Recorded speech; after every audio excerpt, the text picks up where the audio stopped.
Do not copy my videos or the information provided in the videos, otherwise you will receive a copyright strike. Mita দেব রায়, দুটি পাতার নায়িকা, ছবি hit, পরিচিত মুখ, তারপর হারিয়ে যাওয়া এবং শেষে তারাপীঠের মন্দিরে ভিক্ষা করা। মনটা যদি না থাকতো আমার কিছুই মনে পড়তো না। কিন্তু কেন এমন করুণ পরিস্থিতি হলো জানবো এই ভিডিওতে। এটি একটি অনুরোধের ভিডিও। এই ভিডিওটি আনার জন্য অনেকবার অনুরোধ করেছিলেন সুভাষ পাল, তো তার অনুরোধের এই ভিডিওটি, এবং তার সঙ্গে অবশ্যই যারা মিতা দেব রায়ের খবর জানতে আগ্রহী তাদের জন্যেও। তার আগে বলে রাখি, মিতা দেব রায়কে নিয়ে অনেক ভুলভাল তথ্য বিভিন্ন জায়গায় পরিবেশন করা হয়েছে, তাই আমি চেষ্টা করব টালিগঞ্জ স্টুডিও পাড়ার অন্দরমহলে থাকার সময় যা আমি জেনেছি বা শুনেছি এগুলোই আপনাদেরকে বলার। তার আগে যদি চ্যানেলটিকে এখনো সাবস্ক্রাইব না করে থাকেন এক্ষুনি করে নিন।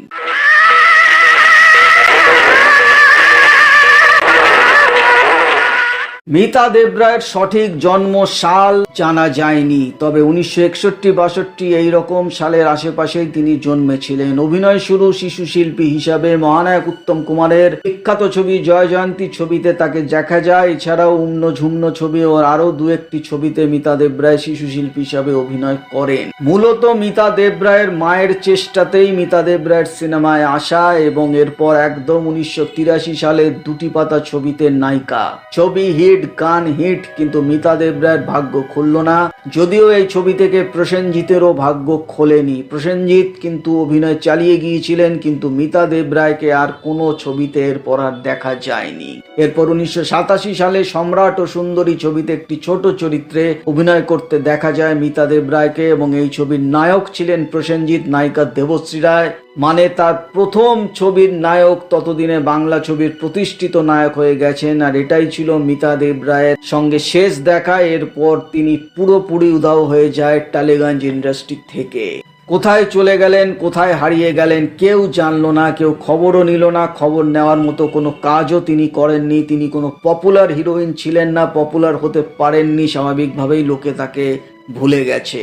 দুটি পাতা ছবি দেখে অনেকেই বলেছিলেন নায়কের থেকে নায়িকার বয়স অনেক বেশি, নায়িকাকে মানায়নি, বুড়ি বুড়ি লেগেছে প্রসেনজিতের কাছে, ইত্যাদি ইত্যাদি। আর ছবিটি যদি দেখা যায় তাহলে আমরা কিন্তু সেটাও চোখে দেখতে পারি যে মিতা দেব রায়ের নায়িকা সুলভ চেহারা তার ছিল না। কিন্তু নায়িকা না হতে পারলেও চরিত্রাভিনেত্রী তো হতেই পারতেন। যেমন অনেকেই নায়িকা হিসাবে অভিনয় শুরু করলেও পরে চরিত্রাভিনেত্রী হিসাবে নিজেকে প্রতিষ্ঠিত করতে পেরেছিলেন। দুর্ভাগ্য যে ভাগ্য মিতা দেব রায়ের ছিল না।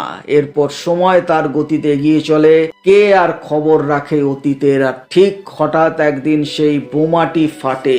দৈনিক সংবাদপত্রে প্রকাশিত একটি হৃদয় বেদনাদায়ক খবর, দুটি পাতার নায়িকা তারাপীঠের মন্দিরে ভিক্ষা করছেন সঙ্গে তার ছোট্ট মেয়েকে নিয়ে। সঙ্গে একটি ছবিও প্রকাশিত হয় মিতা দেব রায়ের। ব্যাস, এই খবর আসার সঙ্গে সঙ্গে বলা যায় টালিগঞ্জ ইন্ডাস্ট্রি সমেত গোটা বাংলা নড়ে ওঠে।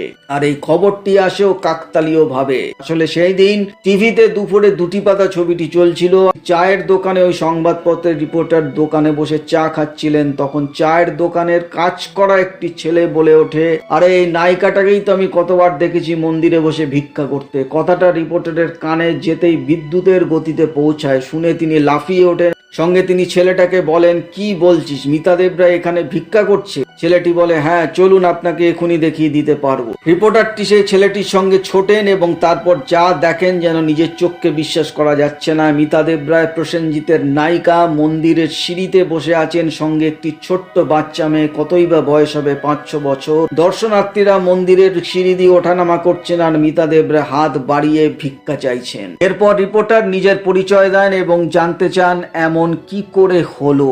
পরের দিন সংবাদপত্রে এই খবর প্রকাশিত হয় এবং আগুনের মতো এই খবর ছড়িয়ে পড়ে। সেই সময় আর্টিস্ট ফোরাম গিল্ডের সেক্রেটারি ছিলেন রূপা গাঙ্গুলি। তিনি সঙ্গে সঙ্গে ইনিশিয়েটিভ নেন এবং টালিগঞ্জের সকল কলাকুশলীরা একমত হয় যে মিতা দেব রায়কে ফিরিয়ে আনতে হবে স্বাভাবিক জীবনে। রূপা গাঙ্গুলি সেই রিপোর্টারটির সঙ্গে কথা বলেন এবং রওনা দেন তারাপীঠের উদ্দেশ্যে। তারাপীঠে গিয়ে মিতা দেব রায়ের সঙ্গে দেখা করেন, কথা বলেন এবং আশ্বাস দেন যে তাকে টালিগঞ্জে ফিরিয়ে নিয়ে যাওয়া হবে 2-1 দিনের মধ্যেই এবং তার সন্তানের সমস্ত দায়ভার গ্রহণ করা হবে। সেই মতো দিন ঠিক হয়, রূপা গাঙ্গুলি আসবেন এবং তাকে নিয়ে যাবেন। এত সব কথা হয় রূপা গাঙ্গুলির সঙ্গে এবং কথা মতো ধার্য করা দিনে রূপা গাঙ্গুলি তারাপীঠে যান মিতা দেব রায়কে আনতে, কিন্তু গিয়ে দেখেন ঘরের দরজায় তালা লাগানো, কেউ নেই। আশপাশের লোকেদের জিজ্ঞেস করে জানা যায় দুদিন আগেই মিতা দেব রায় চলে গেছেন মেয়েকে নিয়ে, আর ফিরে আসেননি। রূপা গাঙ্গুলি খালি হাতে ফিরে আসেন, এরপর আর কোনো খোঁজ মিতা দেব রায়ের পাওয়া যায়নি। এইবার আসি আসল ঘটনায়, কেন এবং কি করে এমন হলো।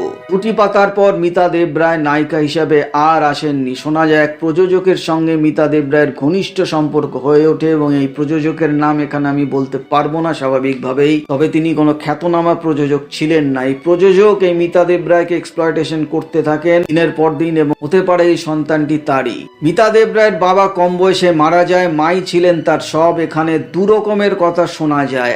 এক, মিতা দেব রায়ের মা দ্বিতীয় বিবাহ করেন এবং সেই সৎ বাবার সঙ্গে মিতা দেব রায়ের সম্পর্ক ভালো ছিল না। আকস্মিকভাবে মিতা দেব রায়ের মাও মারা যান এবং সৎ বাবা মিতা দেব রায়কে বাড়ি থেকে বার করে দেন। আর আরেকটি খবর শোনা যায়, মিতা দেব রায়ের বাবা মারা যাওয়ার পর তারা কাকার কাছে আশ্রিত হয়ে থাকেন এবং মা মারা যাওয়ার পর মিতা দেব রায় ঘর ছেড়ে দেন এবং এই সব কিছুই ঘটনা ঘটে 1987 থেকে 1988-র মধ্যে, কারণ মিতা দেব রায় তখনই অন্তঃসত্ত্বা হয়ে পড়েছিলেন।